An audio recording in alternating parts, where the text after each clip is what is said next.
This is what we have right now. 46 degrees at O'Hare, only 40 at DeKalb.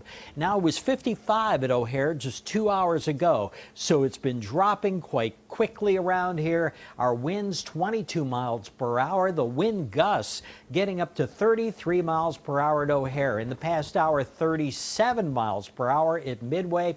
So we have some windy conditions. We could see gusts up to 50 miles an hour later today. That's why the wind advisory goes until 6 p.m. Here's the next batch of rain coming in. It's just starting to get to McHenry County and DeKalb County.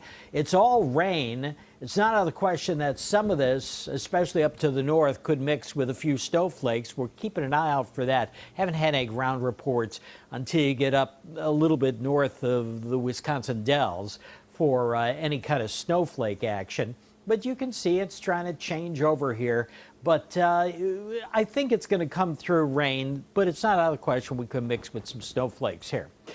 So as we go through the day, rain, snow this morning, and then we do have these gusty winds up to 50 miles an hour with a wind advisory until 6 p.m. and falling temperatures throughout the day as we've seen over the last couple of hours already. So some rain moves through here. This is 9:30 in the morning, and that stuff you were looking at is already through. We have lots of clouds and then clearing skies for tomorrow with sunshine, a little bit warmer temperature as well. So here's what we're looking at. As we go through the day, the temperatures continue to sink. I think we'll be in the upper 30s by the time we get to sunset today.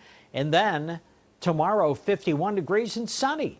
A cooler 42 on Tuesday, 49 Wednesday, and then this looks nice. Thursday, Friday, that's my day off. That's Suzanne's day off, and that's 60 degrees you're looking at. So perfect timing as far as that's concerned. Suzanne?